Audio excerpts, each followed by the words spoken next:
Look, I don't think you need it, but just in case there are people out there who need a refresher on the unholy combination of right-wing propaganda outlets and the Donald Trump campaign and the synergy they're trying to create one with another, here you go.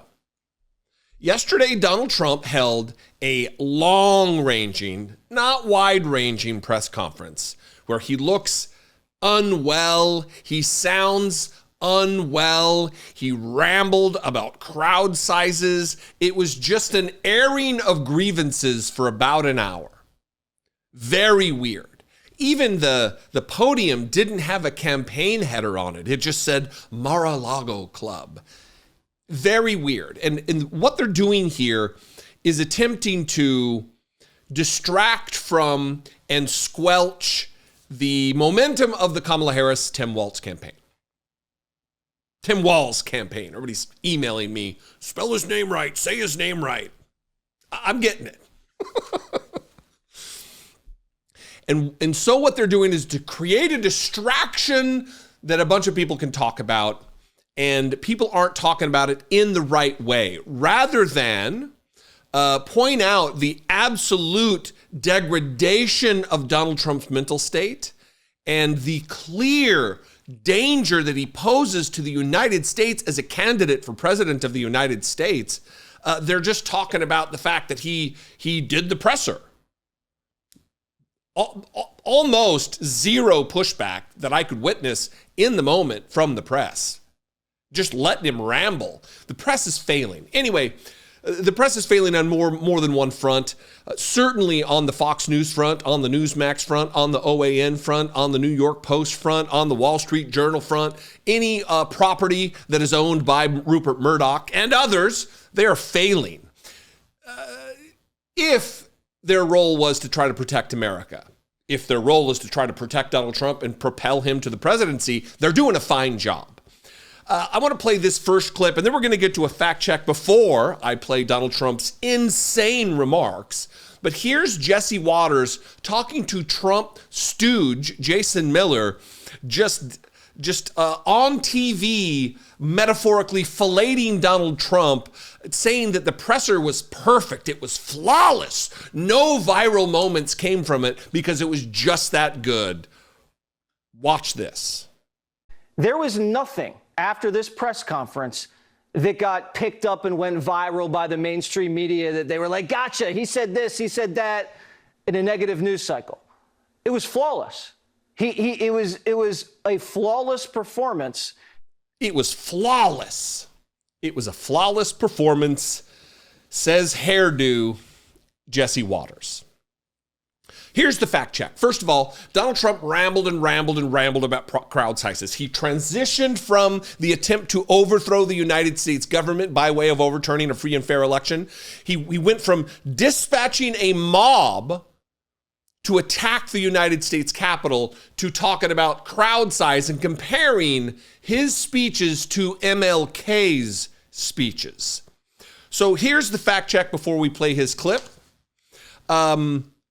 The March on Washington took place in August of 1963, and I want to read from the National Park Service of how many people were there. March on Washington for Jobs and Freedom. It was the largest gathering for civil rights of its time. An estimated 250,000 people attended the March on Washington for Jobs and Freedom on August 28th, 1963, arriving in Washington, D.C. by planes, trains, cars, and buses from all over the country. 250,000 people showed up in 1963 to hear, among others, Martin Luther King Jr., who gave his iconic and well-remembered speech now, the I Have a Dream speech. This is how many people showed up on the ellipse for the precursor to the domestic terrorist event that ended up being the insurrection against the country. This is from the USA Today, entitled, Trump Compares January 6th Crowd Size to Martin Luther King March. How many people attended the Stop the Steal rally? The House Select Committee that investigated the events of January 6th estimated that Trump's speech drew 53,000 supporters. So not 250,000, 53,000. This is what they say. From a tent backstage at the Ellipse, President Trump looked out at the crowd of approximately 53,000 supporters and became enraged, according to the 187 minutes of dereliction report. Just under half of those gathered, a sizable stretch of about 25,000 people, refused to walk through the magnetometers and be screened for weapons, leaving the venue looking half empty to the television audience at home.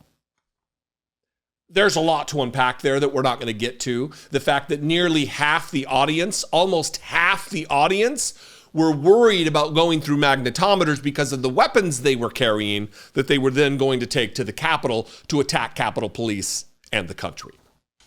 So we got the fact check out of the way. You know the numbers. 53,000 people were there in Washington for the Stop the Steal insurrection moment, and 250,000 were there in August of 1963 for the March on Washington. Here is a Donald Trump question, and I want to read the reporter's audio is too low because, it's Mar-a-Lago. They don't do anything right.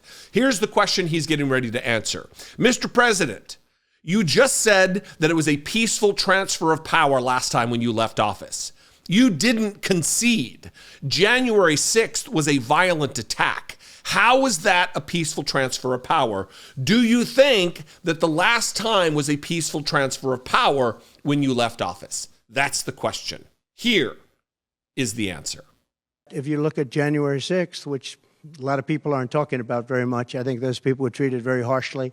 When you compare them to other things that took place in this country where a lot of people were killed, nobody was killed on January 6th. But I think that the people of January 6th were treated very unfairly. And they were there to complain, not through me, they were there to complain about an election. And, it's very interesting. The biggest crowd I've ever spoken to, and I said peacefully and patriotically, which nobody wants to say, but I said peacefully and patriotically. The biggest crowd I've ever spoken to, and you've seen, Maggie, I was at the mall, I was at the Washington Monument, I was at the whole thing. I had crowds, I don't know who's ever had a bigger crowd than I have, but I had it many times. The biggest crowd I've ever spoken before was that day, and I'll tell you, it's very hard to find a picture of that crowd. You see the picture of a small number of people relatively going to the Capitol, but you never see the picture of the crowd. The biggest crowd I've ever spoken, I've spoken to the biggest crowds. Nobody's spoken to crowds bigger than me. If you look at Martin Luther King, when he did his speech, his great speech, and you look at ours, same real estate, same everything, same number of people, if not, we had more. And they said he had 1 million people, but I had 25,000 people. But when you look at the exact same picture, and everything's the same because it was the fountains, the whole thing, all the way back to from Lincoln to Washington, and you look at it, and you look at the picture of his crowd, my crowd, we actually had more people. They said I had 25,000, and he had 1 million people, and I'm okay with it because I liked Dr. Martin Luther King. Was that flawless? Jesse Waters? Was that a flawless performance? Jesse Waters? Donald Trump is not the same. Donald Trump just tanked his campaign. I believe it's over for him. And any respectable political party would try to be doing everything they can to remove him from the ticket, to get rid of Donald Trump. Thankfully, that's not the case. Thankfully, they're going to leave this drooling goober in there, and he's going to wreck it. He's going to wreck their chances and ultimately put the final nail into the coffin of the Republican Party. Hopefully, that is the case. We'll see. But it's not good.